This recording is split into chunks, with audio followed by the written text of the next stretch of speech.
So today, I'm standing in front of you as a life coach and speaker who talks a lot about living boldly and taking risks and going all in on your life. And I do believe in that. But I feel like I also need to share a little secret about me with you.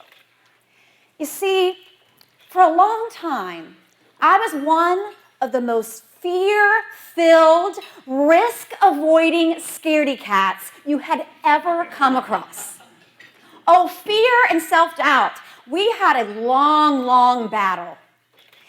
And so that is why I am passionate about helping you move through your fear in your life. You know, the first memory I have of becoming acutely aware of just what a scaredy cat I was when it was time for me to learn how to swim. Now, in my defense, my parents didn't even talk to me about this thing called swimming lessons or learning to swim until I was 7 years old.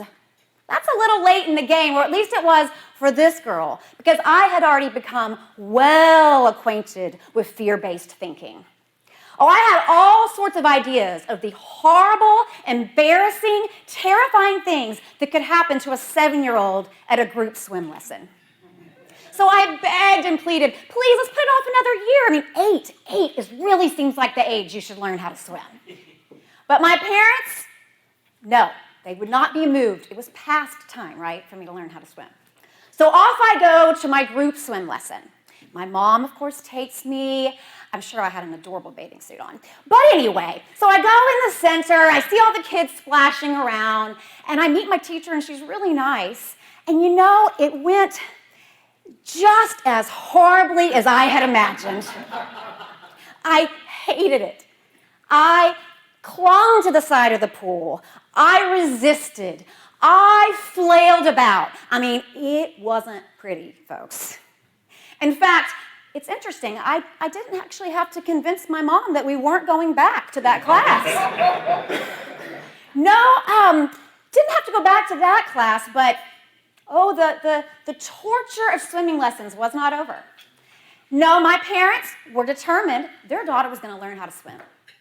So even though we didn't have the money for it, they invested in private swim lessons. One-on-one instruction. That was going to be the thing that could get scaredy cat little Amanda to learn how to swim. Nope. Same pitiful outcome. Why was it so hard for me to learn how to swim?